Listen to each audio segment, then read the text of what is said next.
వార్తా 9 ముందుగా హెడ్లైన్స్ చూద్దాం. 9వ జయంతి సందర్భంగా అవార్డుల ప్రధానోత్సవాల ముఖ్యమంత్రులు యోధుడు రామోజీ ఆశయాలను కొనసాగించిన రేవంత్. కాంగ్రెస్ పార్టీ మరో సంచలన వ్యాఖ్యలు. రేపు వల్లే కాంగ్రెస్ విజయం అనే వారిపై ప్రజల నమ్మకం పెరిగింది. ఫలితం ప్రభుత్వ పనితీరు కితాబు.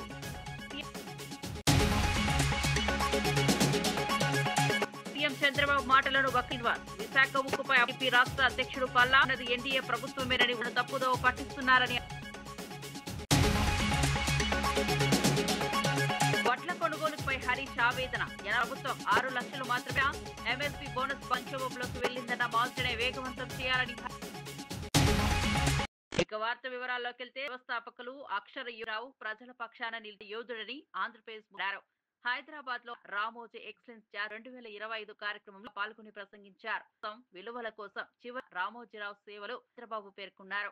అలు శాశ్వతంగా నిలిచి అందరికో ఆదర్శమని అన్నారు. మాట్లాడుతూ అక్షరరావు నా ఘన నివాళులు ఎప్పటికీ మర్చిపోలేం. బలహీనంగా ఉన్నప్పుడు ఆ లోటు పత్రిక ద్వారా భర్తీ చేసే వాళ్ళను ఎత్తి చూపుతూ ప్రజలు ఆయన కేవలం ఒక మీడియా సామాజిక బాధ్యత కలిగి ప్రశంసించారు. 2025లో మనం ఒక అపురూపమైన ఘట్టాన్ని చూస్తున్నాము.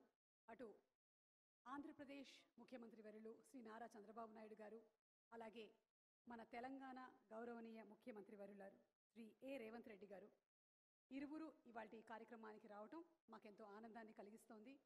అలాగే మిగిలిన అతిరథ మహారథులందరికీ కూడా మరొకసారి సాదర స్వాగతం పలుకుతున్నాము.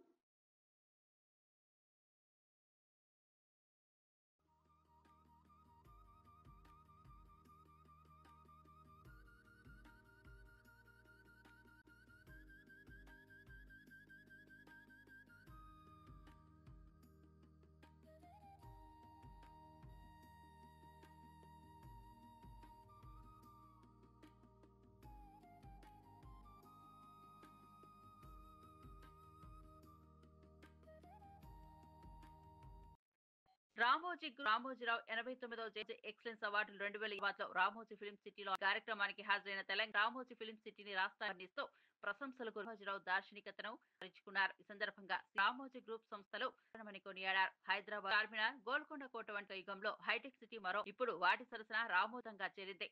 ఇది తెలంగాణ అని ఆయన పేర్కొన్నారు. కొనసాగిస్తూ ఈ అవార్డులను ఆయన ప్రత్యేకంగా రామోజీరావు గారి సమయం తీసుకున్నాం.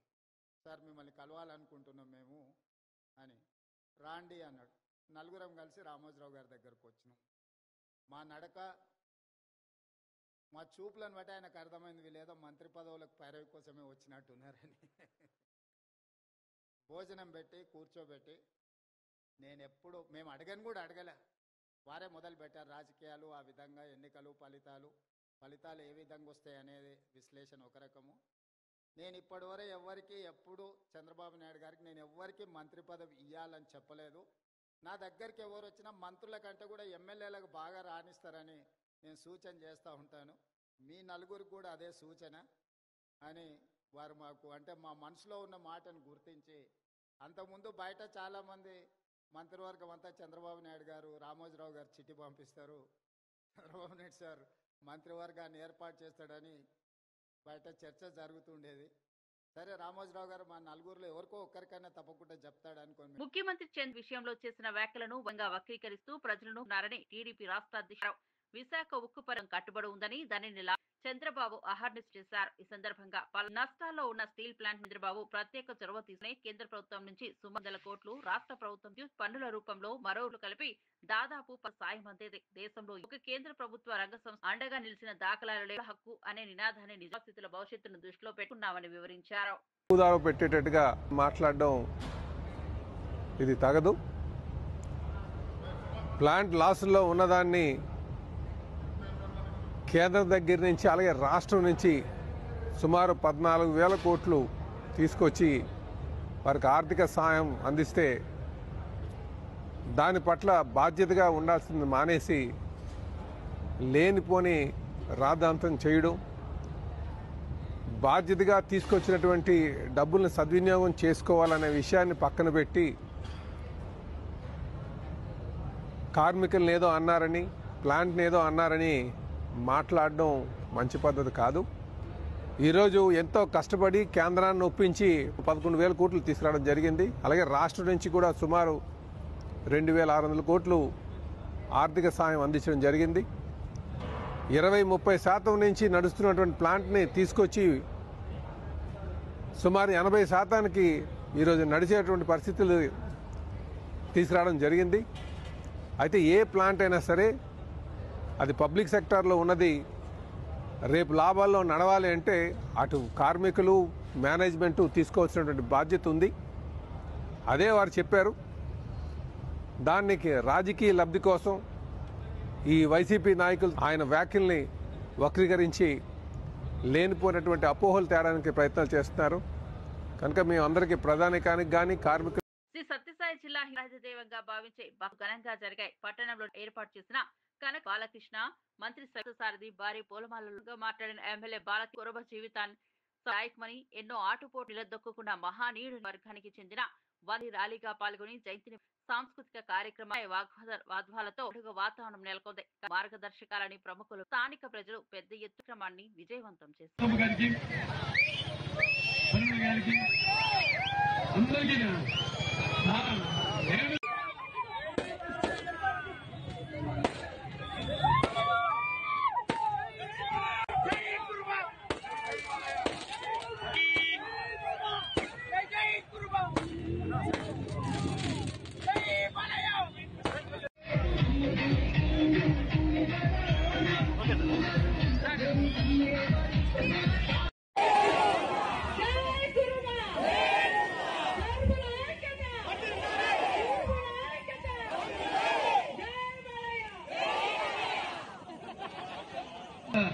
జయంతి శుభాకాంక్షలు తెలియజేసుకుంటున్నాను.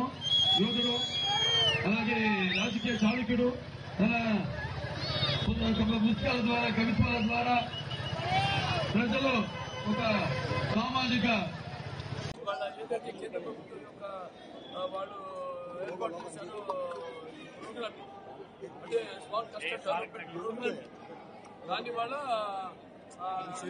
రాష్ట్రంలో కూడా ఇంప్లిమెంట్ చేయడం జరిగింది. అంటే దాంట్లో వాళ్ళ వాటా 10% అంటే వాళ్ళ వాటగా మన వాటా అంటే మనం ఏర్పాటు చేస్తాం 151 లక్షల రూపాయలు. సో దాంట్లో ప్రభుత్వం యొక్క వాటా వచ్చి 1,40,00,000. అంటే వీళ్ళ భారత్ తగ్గించి 10% వీళ్ళు పెట్టుబడి పెడితే కొడితే డబ్బు కొడితే దాంట్లో మరి 90% కేంద్ర ప్రభుత్వం పెట్టుకుంటుంది అన్నమాట. అటువంటి వాళ్ళ లబ్ధిదారులు 292 మంది లబ్ధిదారులు. వాళ్ళకి ఇప్పుడు ఇవాళ 121 మందికి ఈ ఫేజ్లో మళ్ళీ తరగతిన రెండో ఫేజ్లో కూడా వాళ్ళకి మిగతా మంది కూడా వాళ్ళకి ఇక వర్తిస్తుందని తెలియజేసుకుంటూ, అలాగే ముఖ్యంగా తెలుగుదేశం పార్టీ ఇప్పుడు మన ప్రభుత్వం వాళ్ళకి ఉచిత విద్యుత్ కూడా ఇస్తామని వాళ్ళు మనం వాగ్దానం చేయడం జరిగింది. అంటే ప్రకటించడం జరిగింది. నా తప్పకుండా దానికి జియో తరగతిలో అది జారీ అయ్యేటట్టు చేస్తాను. అంటే వాళ్ళు ఏంటంటే 200 యూనిట్ల రూపాయలకి, అది హ్యాండ్లూమ్స్ వాళ్ళకి, అదే బాగుంటుంది వాళ్ళకి అయితే 500 యూనిట్ల రూపాయలకి వాళ్ళందరూ కూడా యూనిట్లు, దాన్ని బట్టి వాళ్ళకి ఫ్రీ కరెంటు వాళ్ళందరికి ఇస్తాము. అలాగే వాళ్ళ ఎంతో కాలంగా చెరకాల వాంఛ తెలుగు మన హిందూపురం పట్టణ పుర ప్రజల యొక్క వాంఛ రైల్వే రోడ్డు, అంటే రోడ్స్ అన్ని చాలా బాగా కంజెస్టెడ్ ఉన్నాయండి. సో ఇవాళ 92,50,00,000 రూపాయలు మనం తెచ్చుకోవడం జరిగింది. అంతకుముందు మన ప్రభుత్వం తెచ్చాము స్పెషల్ డెవలప్మెంట్ ఫండ్. కాకినాడ జిల్లాలో అన్ని వెళ్లే మహాపాదయాత్ర డీసీసీబీ చైర్మన్ తుమ్మల మాజీ ఎమ్మెల్యే పెండెం దొర ఈ పాదయాత్రకు పెద్ద సంఖ్యలో పాల్గొనడంతో ఉత్సాహంతో కలకలలాడింది. అపారమైన భక్తితో ప్రతి యాత్ర స్థానికంగా ప్రారంభ కార్యక్రమాలు చేస్తూ దేవుడి దీవెనలకు యువత వృద్ధులు కలిసి సరణతో ముందుకు సాగారు. కొనసాగేందుకు నిర్వాహకులు విశ్రాంతి కేంద్ర యాత్ర ప్రాంతీయ ఏకతను ప్రతి అడుగులో భక్తించింది.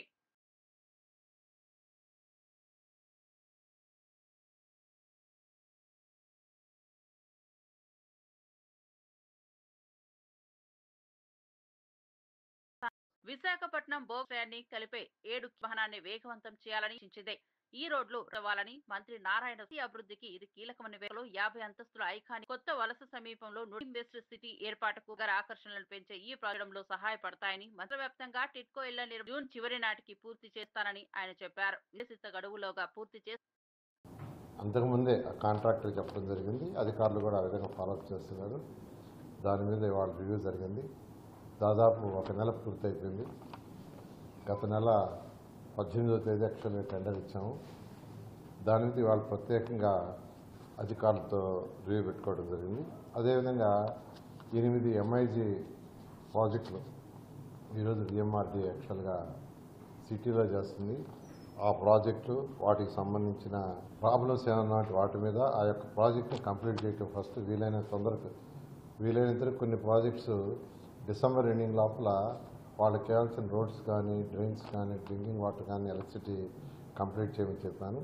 కొన్ని అయితే డిసెంబర్ 15కి, కొన్ని డిసెంబర్ ఎండింగ్కి, కొన్ని వచ్చి జనవరి, కొన్ని ఫిబ్రవరి, ఒక ప్రాజెక్టు ఏప్రిల్కి పూర్తి చేస్తా అన్నారు.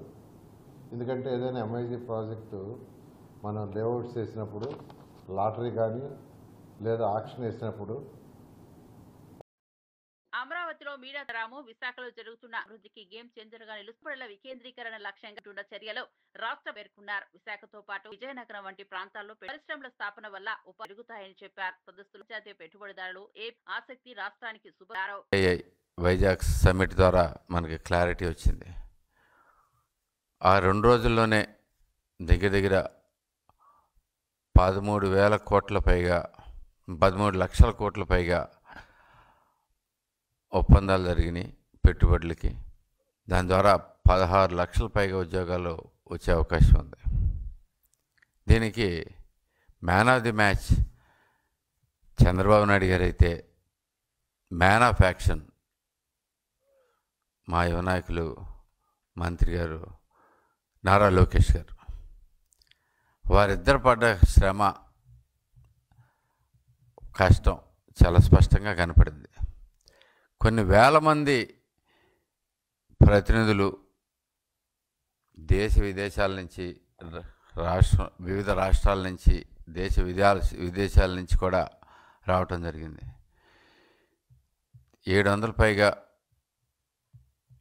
డెలిగేట్స్ వేరు కంట్రీస్ నుంచి రావటం జరిగింది. వీళ్ళందరినీ సమన్వయం చేసుకుంటాం, ఒక పద్ధతి ప్రకారం ఇంత మంచి సభ నడపటం అనేది, ఇంత గొప్ప సమిట్ నడపటం అనేది మామూలుగా సాధ్యమయ్యే పని కాదు. గత ప్రభుత్వంలో జరిగింది మనం చూసాం. మీల్స్ కోసం కొట్టుకున్నారు. నేను క్లియర్గా చూశాను, ఆ రోజు స్పష్టంగా చూశాను. నాకే సిగ్గేసింది. అలాంటిది ఇన్ని వేల మందిని సమన్వయపరుస్తా, ఇన్ని లక్షల కోట్లు పెట్టుబడులు తీసుకొస్తాం అంటే మామూలు మ్యాటర్ కాదు. అది దానికి నిజంగా గ్లోబల్ నాలెడ్జ్ కావాలి. మనకి గ్లోబల్ కంపెనీస్ రావాలంటే మంచి నాలెడ్జ్ తోటి ఉన్న వ్యక్తుల దగ్గర ఉన్న చోటకే ఎవరైనా కానీ వస్తారు. గ్లోబల్ లెవెల్లో మన కంపెనీస్ తెచ్చుకోవాలంటే, గ్లోబల్ కంపెనీస్ తెచ్చుకోవాలంటే మనకు గ్లోబల్ లెవెల్లో నాలెడ్జ్ ఉండాలి. నాలెడ్జ్ ఉన్న వ్యక్తులు మన నాయకులుగా ఉంటాం. మీడియాతో మాట్లాడిన ఏపీ నరసింహ యాదవ్ టీటీ సతీష్ కుమార్ మరణం హత్యనని తీవ్ర ఆరోపణలు చేసే డైరెక్షన్ లోనే ఈ ఘటన జరిగిందామని కేసులో కీలక విషయం కనిపించడంతోనే తీసుకున్నారని పేర్కొన్నారు. సమయంలో అనుమాన సందేహాలకు తావిస్తోందన్నాను. ఒత్తిడిలో పెట్టి నిజాలు జరుగుతున్నాయని ఆరోపణ జరిగిన అవకతవకలు ఈ కుట్ర జరిగిందని దీని విచారణ జరిపించాలని విధంగా హత్య గావింపబడ్డారనేది అందరికీ తెలిసిన విషయం. కానీ ఈరోజు దీనిపైన ఏ విధంగా మాట్లాడుతూ ఉన్నారో మనం చూస్తాను. మొదటి నుంచి కూడా శ్రీవారికి సంబంధించి చూస్తే ఏదైతే నెయ్యికి సంబంధించి కల్తీ నెయ్యి కాని నెయ్యిని ఏ విధంగా కోట్ల రూపాయలకి గత 5 సంవత్సరాలు జగన్మోహన్ రెడ్డి పరిపాలనలో శ్రీవారి యొక్క మహాప్రసాదంగా భావించే పవిత్రమైన లడ్డులు ఏ విధంగా నెయ్యి కల్తీ చేసి ఏ విధంగా చేశారో దానిపైన కూడా ఇంకొక పక్క విచారణ జరుగుతూ ఉంది. ఇంకో పక్క ఏదైతే కోర్టు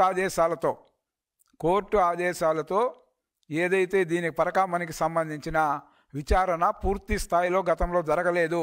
లోక్ అదాలత్లో ఆ విధంగా దాన్ని రాజీ పోవడానికి అవకాశం లేదని న్యాయస్థానం ఇచ్చిన ఆదేశాలతో ఈరోజు కమిటీ వచ్చి అక్కడ విచారణ చేపడుతూ ఉంటే దానికి సంబంధించిన ప్రధానమైన ఎవరైతే ఫిర్యాదుదారుడు అవుతారో అతన్ని ఈ విధంగా హత్య చేయించడం పరాకాష్ట. ఇది శ్రీవారి సొమ్ము దొంగతనం చేసిన వ్యక్తితో లాలూచి పడి వాళ్ళ ప్రాపర్టీలంతా కూడా భారీ ఎత్తున వైసీపీకి సంబంధించిన కుటుంబ సభ్యులు భారీ ఎత్తున కూడా ఆ యొక్క ఆస్తుల్ని కైవసం చేసుకొని తూతూ మంత్రంగా 1-2 ఆస్తుల్ని శ్రీవారికి దానంగా ఇచ్చారనే విధంగా చెప్పి ఆ విధంగా ఏదైతే ఈ యొక్క కేసుని నీరుగార్చిన విషయం శ్రీవారి భక్తులందరి మనోభావాల్ని దెబ్బతీసే విధంగా వైసీపీ శ్రేణులు ప్రయత్నించడం.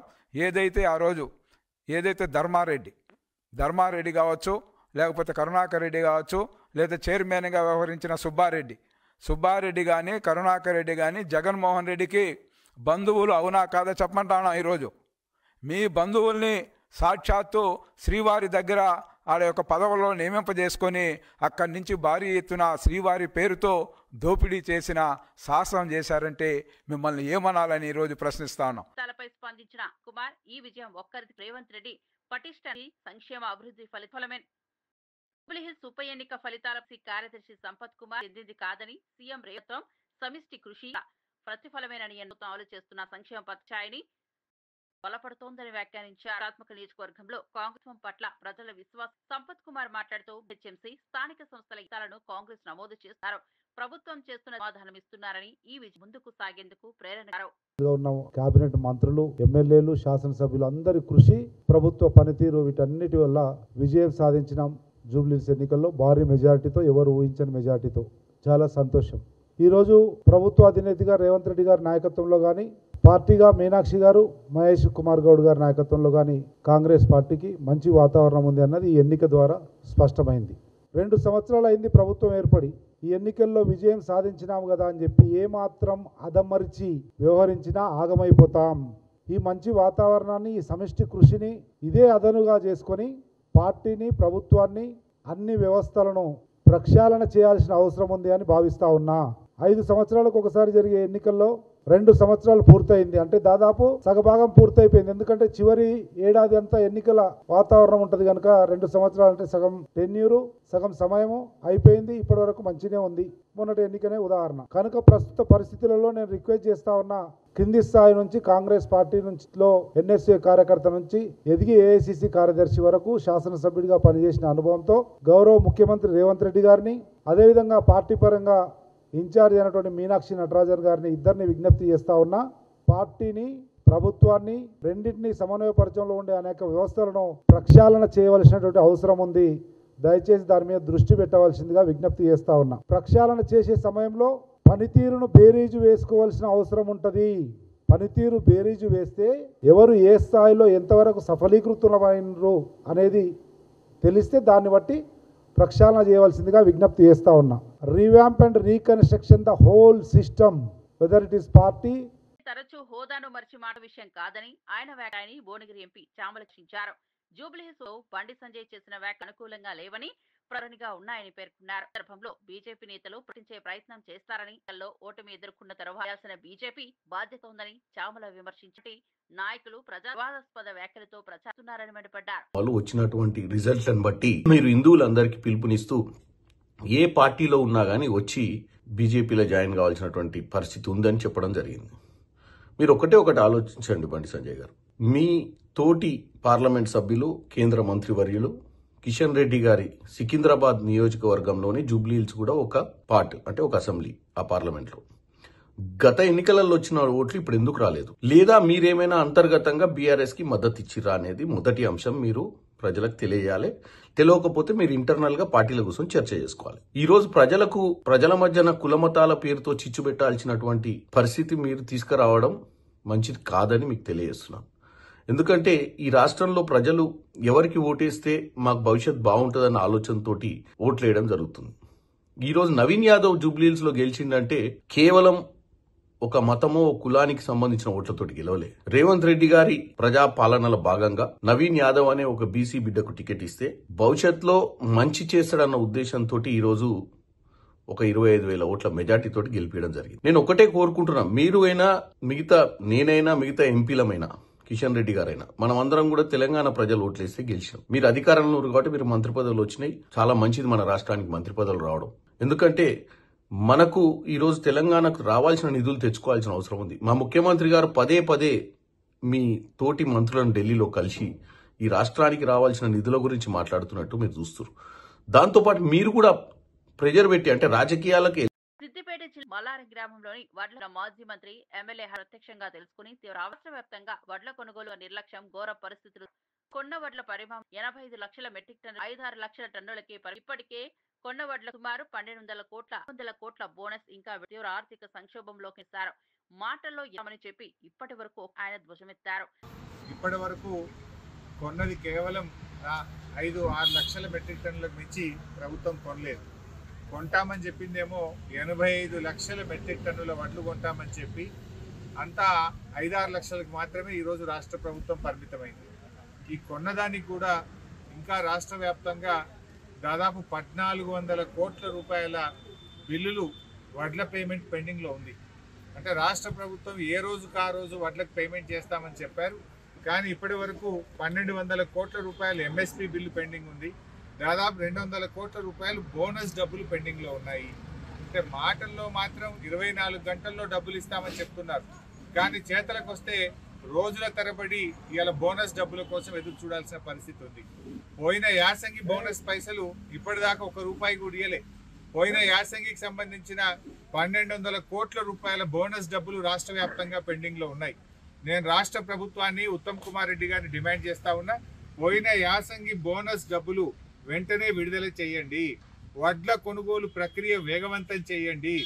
రాష్ట్ర వ్యాప్తంగా చలి చాలా ఎక్కువగా ఉంది. పాపం రైతులంతా కూడా రాత్రిపూట వడ్ల కుప్పల దగ్గరనే కావలి గాయాల్సి వస్తూ ఉంది.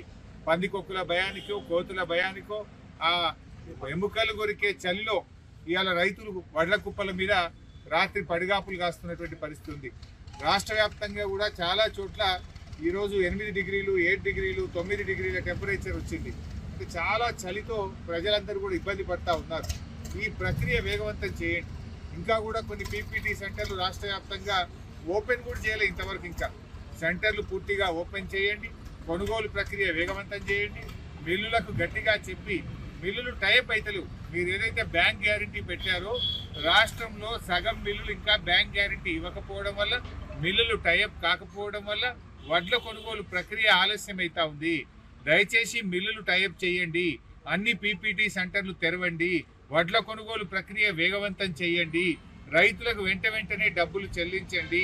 పోయిన యాసంగి ఈ వానాకాలం బోనస్ డబ్బులు వెంటనే విడుదల చేయాలని చెప్పి నేను ప్రభుత్వాన్ని డిమాండ్ చేస్తా ఉన్నా. ఇక మక్క రైతుల పరిస్థితి అయితే చాలా దారుణంగా ఉంది. మక్కలు కొనుగోలు విషయంలో మొదలు 18 క్వింటాలని నిబంధన పెట్టారు. చాలా నెమ్మదిగా మక్కలు కొంటా ఉన్నారు. ఇప్పటి వరకు ఒక్క రైతుకు కూడా మక్కల డబ్బులు రూపాయి కూడా రాలేదు రాష్ట్రంలో. ఏం చేస్తున్నది ప్రభుత్వం? ముఖ్యమంత్రి గారు ఇవాళ ఈ రాష్ట్రంలో మక్కలు పండించిన రైతులకు కొనుగోలు ప్రక్రియ ఆలస్యం చేశారు. కొన్న మక్కలకు కూడా ఒక్క రైతుకు 1 రూపాయి కూడా ఇప్పటిదాకా చెల్లించలేదు. ఎందుకు ఆలస్యం చేస్తూ ఉన్నారు? దాదాపు ఇవాళ 6 లక్షల ఎకరాల్లో రాష్ట్రంలో మక్కలు పండినాయి. మక్కలు కొనడంలో ఇబ్బంది పెడతా ఉన్నారు. ఆ కొన్న మక్కలకు కూడా డబ్బులు ఇవ్వడం లేదు. వెంటనే మక్క పండించిన రైతులకు రాష్ట్ర వ్యాప్తంగా డబ్బులు విడుదల చేయాలని చెప్పి ప్రభుత్వాన్ని డిమాండ్ చేస్తా ఉన్నాం. దాదాపు 20 రోజులైంది మక్కలమ్మి. ఐఏఎస్, ఐఏఎస్ ఇండియన్ ఎడ్యుకేషన్ విద్యారంగంలో విధానాలు వేగవంతం కాపనిసరి అని నిపుణులు అభిప్రాయ. ఎడ్యుకేషన్ సర్వే తప్పనిసరిగా సమావేశంలో ఆమోదం పొందేందుకు ఉపాధ్యాయుల శిక్షణ, విద్యార్థుల ప్రగతివే కీలకమని కవిత వ్యవస్థను బలోపేతం చేసేందుకు టీచర్స్ ఫెడరేషన్ అన్ని స్థాయిలో హామీ ఇచ్చారు. బాధపడ్డది. అది కేజీ నుండి పీజీ విద్య వరకైనా సరే, పీజీ చేసిన వాళ్ళైనా ప్రభుత్వ ఉద్యోగానికైనా ప్రైవేట్ ఉద్యోగానికైనా పోవాలంటే పోగలుగుతున్నారా లేదా అనేటటువంటి అంశాల మీద మనం నిరంతరం చర్చిస్తూ వచ్చినాం, నిరంతరం మదన పడుతూ వచ్చినాం. సరే, ఆంధ్రాలో కలిపి ఉన్నప్పుడు మనకు ప్రభుత్వ పాఠశాలలు లేవు, ప్రభుత్వ కళాశాలలు లేవు, ప్రభుత్వ విద్యా సంస్థలు లేవు, మన యూనివర్సిటీల మీద ఫోకస్ లేదు అనేటటువంటి అనేక అంశాలు మాట్లాడుకున్నాం. రాష్ట్రం సాధించిన తర్వాత మనం సాధించిన ప్రోగ్రెస్ ఏంది, ఇంకా సాధించాల్సినటువంటి అంశాలు ఏంటి, వీటి మీద మాత్రం ఒక సీరియస్ డిబేటు డిస్కషన్ జరగాలనేది నా ఉద్దేశం.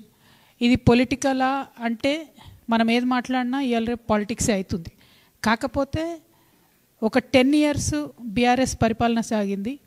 బీఆర్ఎస్ పరిపాలన బాగలేదు, మేము మార్పు తెస్తామని చెప్పి వచ్చినటువంటి కాంగ్రెస్ కూడా ఏదైతే ప్రపోజ్ చేసిండ్రో చేంజెస్ విద్యా వ్యవస్థలో వాటి మీద కనీసం ఇనిషియేటివ్ కూడా తీసుకున్నట్టుగా కనబడడం లేదు. And I'm very open, it can be debated, it can be discussed.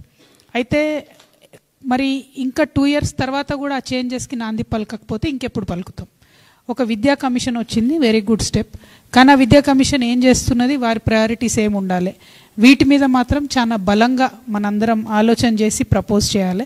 నా తరఫున నా రిక్వెస్ట్ ఏంటంటే, నేను గ్రౌండ్లో చూస్తున్న సిచ్యువేషన్ ఒకటి, గిరిజనుల ఆదివాసీల విద్య పట్ల చాలా చాలా ఉదాసీన వైఖరి తెలంగాణ యావత్ రాష్ట్రంలో మనం ఈ 12 ఏళ్లలో కూడా పాటించుకుంటూ వచ్చినాం. వారికంటూ భాష లేదు, లిపి లేదు, వారి భాషలో చెప్పే ఉద్దేశం మనకు లేదు. వారి దగ్గరికి పోయి విద్యలోకి వారిని తీసుకురావాలనేటటువంటి సిన్సియారిటీ ఏ ప్రభుత్వం కూడా ప్రదర్శించలేదు. రెండవది, మహిళా విద్య పట్ల వివక్ష. ఇవాళ ప్రభుత్వం ఫీజు రీఎంబర్స్మెంట్ ఇవ్వకపోతే బులెటిన్ ముగించే ముందు హెడ్లైన్స్. 9వ జయంతి సందర్భంగా అవార్డుల ప్రధానోత్సవాల ముఖ్యమంత్రులు యోధుడు రామోజీ ఆశయాలను కొనసాగించిన రేవంత్. కాంగ్రెస్ పార్టీ మరి సంచలన వ్యాఖ్యలు. రేపు వల్లే కాంగ్రెస్ విజయం అనే వారిపై ప్రజల నమ్మకం పెరిగింది. ఫలితం ప్రభుత్వ పనితీరు కనికి ధాబు.